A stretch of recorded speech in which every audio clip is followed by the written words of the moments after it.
Hello, everybody. Welcome to our final Career Academies for spring 2023. Career Academy, if you're brand new to it, is a series of education workshops that the career team holds every semester to help you keep your career moving forward, empower you to take the driver's seat. This is our fourth session called Get Into the Virtual Habit. We're going to be talking about the virtual world of hiring and working. We'll show you what we'll cover in a minute. But if you missed any of the other sessions, you can catch up with us through our website, career.mercy.edu. We have a whole section for past recorded events, and you'll see the 3 previous Career Academy sessions there on our website. If you complete the series of Career Academy, which means watch all 4 sessions and submit the survey or quiz for each of those sessions, that's how we count your attendance. If you attend all 4, you'll get a lovely digital badge that you can advertise on LinkedIn, you can list on your resume, and you'll also be automatically entered to win an iPad this year. So you'll see instructions for that, but we're asking everyone to participate in all 4 sessions by April 30th to be counted, get your badge, and enter to win an iPad. So today our topic is Get Into the Virtual Habit. We'll get into our presenters and our agenda for the day, but we're also just offering special thanks to our Associate Director, Reginald Coleman, who created a lot of the content for today's session as well. All right, let's see if this cooperates. Now we see the agenda, right? Wonderful. Okay, so we're going to just do a short introduction on the world of work in general and, remote working and hiring trends. Talk a little bit about what that new virtual work world looks like. We're going to cover some extra tips in preparing for virtual interviews. If you have questions about all of the other stuff to do for preparing for interviews, we have other sessions and resources on the website for that, but we're going to focus on virtual interviewing today, onboarding virtually for a remote job, and then working virtually. And we know that there are hybrid jobs as well these days, or on-site jobs with remote work options. What we're really covering today is jobs that are entirely 100% remote and how you navigate that whole realm. So that's our agenda for the day.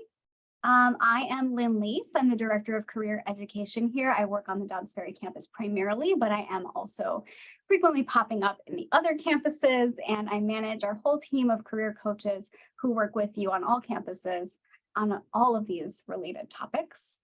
And my co-presenter today.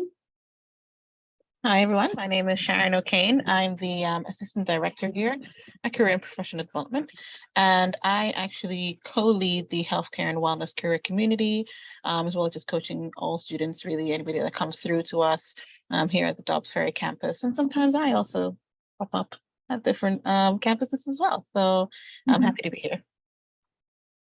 Wonderful. All right, so we are in a new world. Remote work has existed for a long time in various industries, but certainly since we experienced the COVID lockdown of 2020, the remote working world has exploded. Many of us, many industries went home during that time and worked exclusively from home. Obviously, we have a lot of industries that still worked in the field because they had to. But that really changed the landscape of how employers are recruiting and hiring now. A lot of folks realize that a lot of the work that they do could be done from home. Employers also saw some benefits from that. In some cases, it let them downsize the space that they're using and do some cost saving measures. And still have folks engaged really well. So we are now in a sort of remote and hybrid era.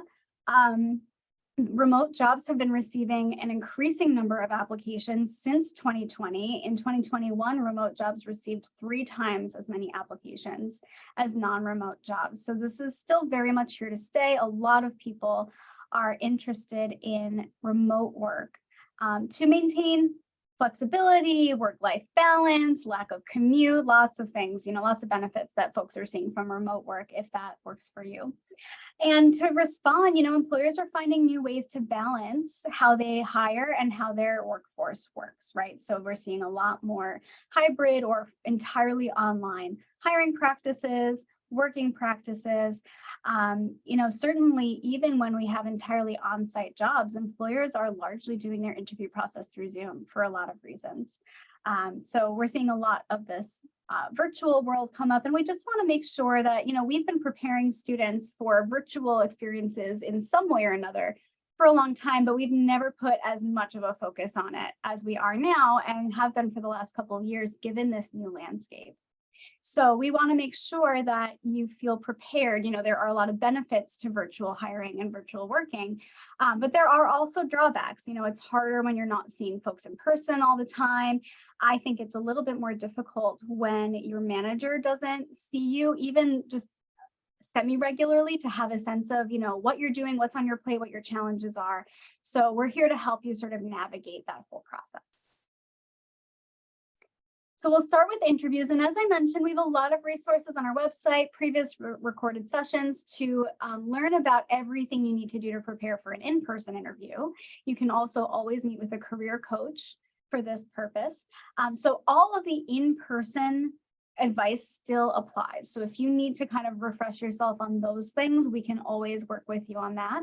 But in addition to all of that advice, we have some specific things we just want to make sure that you're paying attention to if you're doing an online interview. So first, you want to take a look at your technology. You should get a Zoom link in advance, or whatever technology they're using in advance. Make sure that the computer, laptop, or device that you're using is connected, equipped with a camera. I would test all of it in advance. You want to test it a few days in advance. Make sure that the camera looks nice, you're appearing how you want to appear. Make sure it's charged, the battery's full. And then I would, about half an hour before your interview is scheduled, test everything again, especially your internet connection, because we all know our Wi-Fi gets really finicky the moment we need it. So give that a test.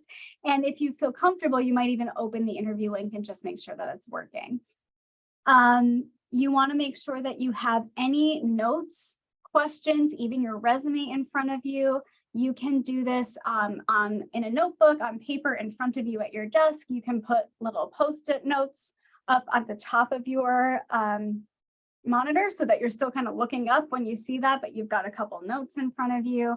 You want to prepare your questions in advance, just like you would for an in-person interview, and have that there. And it is perfectly acceptable to still have a notebook the way that you might in person and take a few notes as your employers are talking, your interviewers are talking. Interview in a quiet location. Find an area of your house or somewhere that you can be that is quiet, and find your best lighting. We have, a lot of folks are using like a ring light these days. You want to set that up. If not, you want to just get a sense of where your light sources are so you don't look super washed out or there isn't a huge glare on your screen. Everything that could distract you or an employer interviewing you, we want to make sure that you're paying attention to. And I will just say here, along with your background, right? So if you have a virtual background, which you're welcome to use as long as it's not distracting, or whatever is in the background of your room, we want to keep that as uncluttered, simple, and not distracting as possible. We want the employer to be focused on you and what you're saying during that time. So when we're talking about a quiet, uncluttered location, I will just let you know that on our Dobbs Ferry campus and very, very soon on our Bronx campus, we do have interview rooms that you are welcome to come use. They're equipped with laptops and webcams, or you can bring your own, but you can always book a space through our office if you don't have a space available to you that is conducive to doing this. And if you have questions about how to do that, you can reach out, or we can certainly talk more about them at the end. And by the way, if you do have questions as we're going through this, feel free to throw them in the chat or ask them as we go, but we will also hold a few minutes at the end for some Q&A. Dress professionally, head to toe. And I'm going to repeat this, or we will repeat this when we get to the point about working virtually as well. It is very tempting to dress yourself professionally from head to waist because you are sitting at a desk and the camera is on you. We have heard nightmare stories. There was also a famous interview, I think BBC interview, that happened a few years ago, where an expert was being interviewed and their child ran into the room, and he was unable to manage that situation because he was not dressed professionally in the pants area. So he did not want to stand up and reveal his sweatpants or boxers or whatever he had on national television. And we never know when that's going to happen to us. We never know when a child or a pet or some interruption might mean that we do have to stand up and handle something, and you want to be dressed professionally and not put yourself in an awkward situation. I'll also tell you that when you are dressed professionally head to toe, and I would consider even your shoes, you speak more professionally. Your demeanor and your confidence are different when you are dressed for the occasion, and it will come through. And if you are stressed at all, thinking about something, distracted because you can't stand up, that's also going to affect your performance in the interview. So my pitch to you is dress for the whole situation as though you were going in person. And then you just want to make sure that your posture is good, you're sitting up straight, you're leaning in. There are a lot of things that it's hard to communicate over Zoom. And so we want to almost exaggerate our body language just a little bit to show that we're paying attention and engaged in the conversation. And then finally, you're speaking into a camera that may or may not be picking you up as well as you might be heard in a room when you're sitting one-to-one with someone. So just remember to speak up loudly, clearly, and you might find yourself speaking a little bit more slowly than you normally would in person, and that is fine. You just want to make sure that you're heard and clearly understood. All right, so that's how we're prepping for virtual interviews. And I'll turn it over to Sharon for onboarding. Awesome. Thank you very much, Lynn. All right, so as we're talking about the virtual working world, we know that onboarding typically takes place in person. It usually consists of like training, meeting with different staff, going through your basic job duties, things like that. But it's going to look a little different when it comes to the virtual world. And so we just wanted to highlight a few areas that we think will be important for you to remember to see what it looks like when you're onboarding in the virtual space. Firstly, when it comes to employers, you want to make sure that they're providing you with the necessary equipment, things like laptops, a headset, a camera. Those are all things that should be given to you during the onboarding time. If they don't give that to you, make a point of that because I think it's very important that you're not using your own equipment in these kind of situations. Most organizations, businesses, they don't really want you to be using your own things. They should be providing you with the right equipment. And so look into that if that's not the case with where you are looking to work at. The other thing as well is that training will consist of things like training videos. There will be onboarding schedules. Virtual documents might be flinging around in your emails. Just be prepared for all those electronic versions of things for your entire onboarding process, because it might be a little overwhelming with a lot of the technology and all the electronic stuff coming your way. But that's just how it is when it comes to the onboarding. So just be prepared for that. And just be ready to watch the videos and get yourself involved as much as possible when it comes to training. The other thing as well is that you'll likely have collaboration software that you're using, like Teams, Microsoft Teams, Zoom. These are all ways that they will want you to kind of get introduced to your teams, get involved in activities, just building a rapport with everyone. And so just be prepared for those kind of things. It's not going to look the same like when you're just able to meet with someone in person in a meeting. But, it can be sometimes a little overwhelming as well with a lot of meetings on your calendar to meet different people in your team. But just know that that's just how it is at the moment, and take breaks where you need to in that space as well. And then professional development might also be part of your onboarding as well. You might be asked to be involved in attending conferences, webinars. These are all great opportunities for you to develop the knowledge you need to succeed in your position. And so, also have that in mind when you are looking at your onboarding.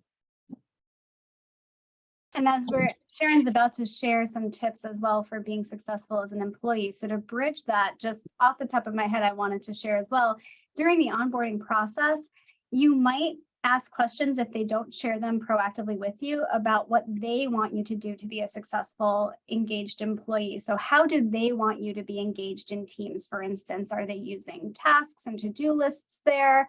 Are they expecting you to be active in the chat at certain times? If they're doing Zoom meetings, is the expectation that you're on camera during those times? Just kind of what are their expectations so that you can be an engaged team member in a virtual world? But we're going to have some suggestions as well. Thank you, Lynn. Great. And so see, these are some of the tips that we want to recommend to you to be able to succeed when working virtually. The number one thing is really communication. Communication is going to look different when you're working virtually, where before you can just speak to someone face to face, go to someone's office to talk to them. Now you have to basically figure out the best modes of communication with your team. So it's good for you during your time, especially when you're onboarding and just when you start working, to talk to your team, talk to your boss. How do you like to communicate? Is it best to go through messages, emails, phone calls? Try and use as many modes as possible to communicate effectively. And sometimes you might have to step out of your comfort zone to do that. I know some of us just like to message just to get through the day. But maybe your boss would rather appreciate a call, right? And so just find out what's best for your team, what's best for leadership, so that you can just make sure everyone's working more effectively. And alongside the communication, be clear on your expectations. What are they expecting from you? So have transparent conversations with coworkers, with your boss, about what they want you to accomplish and when they want you to accomplish it. Because once again, if you're not in the office, it's not as easy just to find out, hey, I want you to do this for me. I would like you to just get on with this task. You have to kind of find out, what is it that you want from me? What, how do you want me to do this? And then when you're working on that task as well, you want to provide updates, you want to ask questions where needed. And so that's all just important things to do as well. Again, might be out of your comfort zone to do those things, but it's the extra effort that you have to make when you're working virtually. The third tip is to keep a regular work schedule. When you're working virtually, it is easy to have an irregular work schedule. If you are a workaholic, then you might end up working from the morning to the evening because you won't stop. You're at home and you're, able to access your work. And others, might feel like they can get other things done at home that's outside of work, but we want you to be able to keep yourself at a good on a good work schedule. Um, you know, Set your own office hours if you don't have any specifically, or otherwise just go with the typical office hours that you would in your workplace, and stick with them so that you don't go all over the place with your work schedule. As we mentioned already, dress for work. This is something that we've already mentioned in the interview stage, but again, like when you're working virtually, it's very easy to sit in your PJs all day. We've already seen a lot of different people do that over this whole time with COVID. And we know that that can sometimes be difficult for you to actually get into the work mode. But we definitely recommend that if you get into work attire, it can help you to put yourself in the right frame of mind for the day. And of course, this is also helpful for video meetings, interviews, things like that. When you're meeting with people on Zoom, you don't have to like hide behind a black screen. You can actually show yourself because you are dressed for the day. So we definitely recommend that you do that. Structure your day, plan what you want to achieve on the day, take breaks where you need to as well. And this can just help you to, make use of the day altogether. If you know what kind of worker that you are, maybe you're the type of person who is able to be productive for a couple of hours and then needs to take a break and then can be productive for another few hours. Structure your day that way. But just think about that before you start working, so that you kind of have your day planned out. Of course, get yourself comfortable with technology. There's going to be a lot of technology thrown at you. Like we said, there's going to be Zoom, there's going to be Teams, whatever, pieces of technology is being used by the organization. And even though we might feel that we've gotten used to a lot of different technologies, there's still new ones coming up as well, right? So just continue to familiarize yourself with the technology, do training where you need to as well. And then of course, get assistance from IT where possible, if you need any more assistance, and keep an open mind with new technology. And then finally, take care of yourself, take care of your mind, your body, make sure you're listening to your body. If you feel like you've been sitting all day in like a uncomfortable position, then by all means, get up and stand, make yourself a standing desk if you have to, right? Like just think about yourself as you are working from remotely. Make sure that you are taking time for self-care as well as making sure that you're eating and just keep yourself make sure that you're keeping yourself first in everything that you're doing when you're working virtually. It can be very easy to get into the work mode throughout the day, but you do have to take it easy as much as you can. Okay, so that's the tips that we would say that you should use to succeed when you're working virtually. These are so crucial. And as we talk about them, I'm thinking about even employees of Mercy College, where, we now work, many of our departments work in a hybrid mode, right? So we're still in person most of the time, but we have opportunities to regularly work remotely throughout the semester. And, I was thinking, Sharon, as you were talking, even just about this communication, these modes of communication, we were never so tied to, say, a Microsoft Teams chat as we are now, because we are multi-campus, we're, somebody's working remotely any given day. And it really has highlighted the different ways that people work. Like, I am absolutely a person who would just throw questions and comments and notes in the Teams chat. That is where I lean. I'm a chat person. But my co-director in the other area of our office needs an email. She's like, I'm going to miss it, or it's going to go away if it's not in an email, right? I've got some people on the team who would prefer to get a task assigned to them in Microsoft Teams, because that's where they're keeping their list. I've got other folks who would want a conversation first before something just pops up on their list.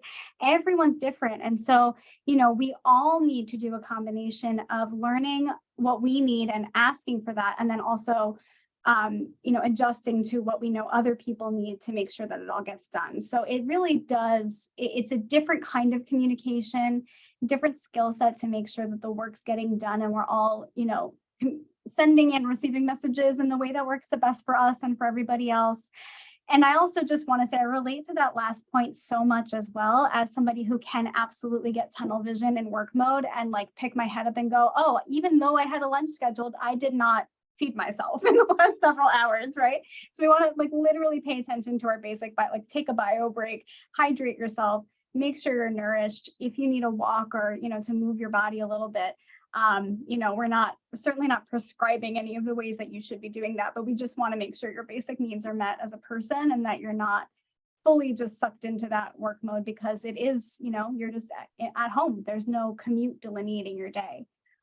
So just want to make sure we're paying attention to that. And Sharon said all those things. I just wanted to jump in because I felt it was super relatable. And thank you, Lynn.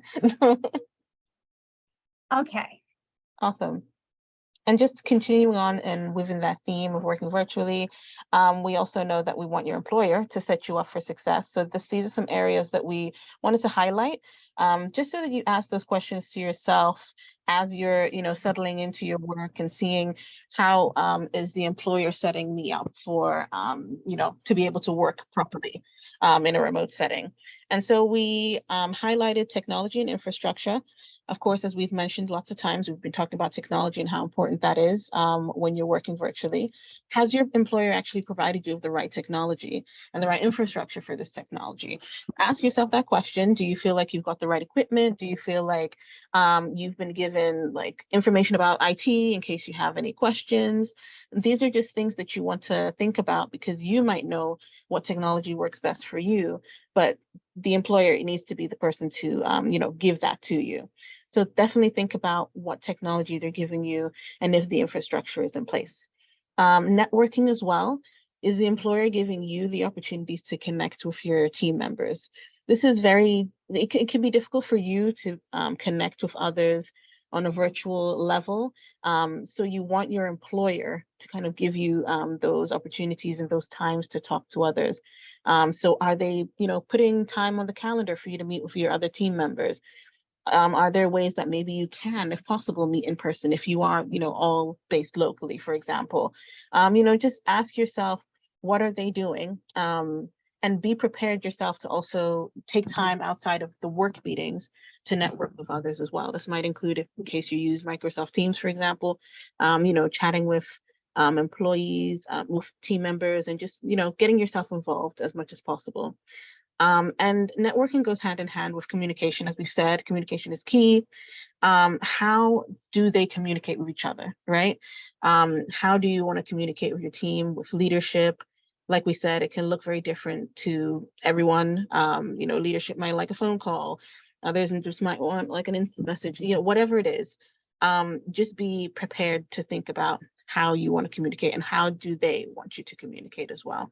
Make sure that they are clear on their expectations as well. Because if you don't know, then it's going to be harder for you to communicate effectively in the workplace. And then, is remote work actually accepted within the workplace, within their workplace? If it's culturally acceptable for them to work remotely, then it shouldn't be there shouldn't be any difficulty with others around you who might be working in person, for example, right? Sometimes I've come across situations where there are some remote workers and then there are some in person, but the people in person don't, want others to be working remotely, like how has the workplace actually embraced remote work, and is it embraced by everybody? Has leadership taken it on? Is everyone taking it on? And ask employers, ask them during the interview stage, ask them when you're onboarding, so that how well they have actually applied remote work to the setting as well. Yeah.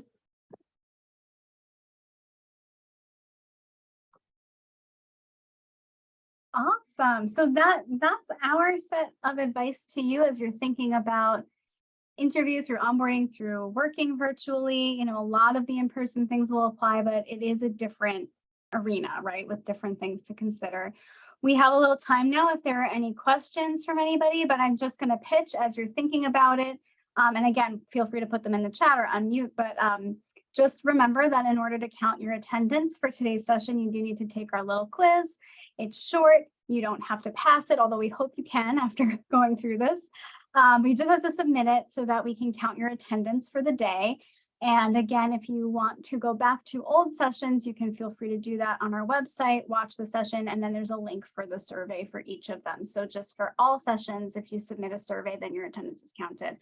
And if you do that, please do so by April 30th, the week of May 1st, we will be reaching out with badges and with a raffle winner for our iPad this semester.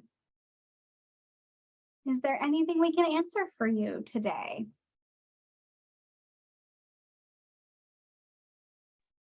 I have a question. Sure. So what would you recommend if you have a new employer and they entertain the idea of working virtually or working remotely, and then they don't follow through with that? And what if those plans fall through or they're not actually willing to work with that? What would you recommend for the employee? Sharon, do you want to take that or do you want me to start? You can start. I'm still thinking of an answer. Absolutely. So one thing I would say, even before you get to that point, is if a remote work option is available to you, it will be documented somewhere. So if an organization has said, yes, we will allow an employee to work either part-time remotely or entirely remotely, there will be something in the handbook, or documented from the company that indicates that. So as you are, especially interviewing, or even more appropriately, when you get an offer, right? Somebody's giving you an offer and you are asking questions about salary and benefits and all of the things. I would ask very clear questions about, is this a policy from the organization? And does the policy cover everyone? I mean, usually there's still manager discretion about whether that can happen, right? So you can ask some really clear questions about, is this something that is already documented policy or is it in development? And what is the energy or the policy from this department on that? And they'll be able to give you an idea of whether it's clearly written in policy or whether they're considering it, or whether the organization has the policy but the department isn't on board yet. And that will give you an idea of whether you can expect it. And what I would say to you is, most of the time, unless it is coded as a remote job or there's written policy clearly in place stating that you have that opportunity, I would not go in expecting it. I would expect that, this might be something on my plate, but I would prepare for an entirely in-person job and hope that that comes up at some point. Now, on the flip side, if they say to you, this is documented, policy, and then the policy changes after you are. So, that's the thing we can't really help when a company changes a policy, but you can certainly talk to them about, I don't know if anybody would offer this, but you can ask questions about implications to you. For instance, if you wanted to say, I applied specifically for a remote or a hybrid job to help me save costs on commuting. And so if you're bringing me entirely in person now, I'm incurring more costs in my day. Is there a salary adjustment that might be coming? You have to think about why you wanted the remote work in the first place. Ultimately, we hope that a company might work with you on those things. We can't expect it. And so, you should advocate for what you need and ask good questions. But that might always result in you deciding to look for something new if the job is no longer meeting the needs that you applied for, which can apply to lots of things, including remote work. And that's always a decision, that a coach in our office, a career coach, could help you with. If you were kind of like, well, I applied to this and then they kind of changed policies on me that impact me in a big way, what should I be doing? If there is a policy in place and then suddenly the manager's not following policy, you are always within your right to have a conversation with HR and find out if your manager is actually supposed to be offering this to you, and how you can pursue making sure that you're offered the benefits that are guaranteed by policy. So it kind of depends on like the combination of, is it policy and is your manager following policy? But they're complicated. And again, that's the sort of blanket statement, not knowing the specifics of a situation, but those are always the kinds of things that one of our coaches on our team can talk you through. And I'll just, especially since we're nearing commencement, I'll give a pitch for, we're here for life for alumni. So even if you graduate and you find yourself in that position 3 years from now and you're not sure how to handle it and how to advocate for yourself in that situation, you can always come back and have a chat with us. We're here for that. Thank you. Sure. I don't know if Sharon, you wanted to add to that, or if there are other questions in the room. Yes, sorry, I was just going to quickly unmute myself. Yeah, no, I was just going to add as well, and you kind of already said it, Lynn, but I think the most important things for me, I feel, are definitely be clear as best as you can during the interview stage, especially because the interview process is kind of where you can find out a lot of more information, right? That's why when they ask, do you have any questions? That's the opportunity for you to ask those questions, right? So be clear about your expectations, be clear about what you need and what your needs are. If you really need like a remote position and they said that somewhere, right? Just make sure that that's clear enough and that it's documented somewhere and that it's something that is actually going to be provided to you. And just ask the questions. I think Lynn's already said this quite a lot, but just ask those questions and make sure that make sure that you're comfortable with the answers before accepting the position itself, right? If you don't feel like they gave you like a straightforward answer or you want more information, just hold off on like saying yes to something. I would say hold off if it's something that really is detrimental for you, if you really need like that remote aspect to the workplace. So just be clear and ask questions where you can. Yeah, and I think this comes back to your point, Sharon, about trying to investigate as best you can how well remote work has been embraced, right? So at interview or at offer, you can ask questions like, how long has this job been remote? Is this something that's always been remote, or is it newly remote, right? Because a job that's been remote at a company for 5-10 years you have a more reasonable expectation that they're not going to take that away. But if they just went remote in the last year, perhaps they are seeing how it goes and they might consider recalling people in person. How long has this remote policy been in effect? And you can even ask, especially at offer stage, when you have more power to say yes or no, do you anticipate the remote nature of this job changing or, decreasing in the next few years? Like how solid do you feel it is? And you can always at offer stage share, what your considerations are in taking a job. And you can say, a remote position is very important to me at this point. I'm very excited about this role, but I just want to understand the nature of the remote piece of it. And if you feel that this is a solid, benefit or characteristic of this role that I can reasonably expect to stay for the next few years. You can absolutely, at the offer stage, if they want you to come work for them, you have a lot of power because you're saying yes or no. And so you can just talk to them about what's important to you and ask them professionally worded, honest questions to kind of understand where you are. And that also is great because if in a year your manager comes back and says, so this is going away, they should already know. You've already had a conversation about how important that is to you. And so you have more ground to even come back and say, so I know this, obviously the company has the right to do what they're going to do, but, we did have a conversation about how important this was to me. So I might need to talk to you about, other options or, how this will impact me. Right. And if ultimately you decide to leave, they shouldn't be surprised if you come back and say, I really want to be here, but I really needed a remote job. So I think establishing that with somebody early on is a good thing. Thank you both. Sure. Anything else we can talk about today before we let you go?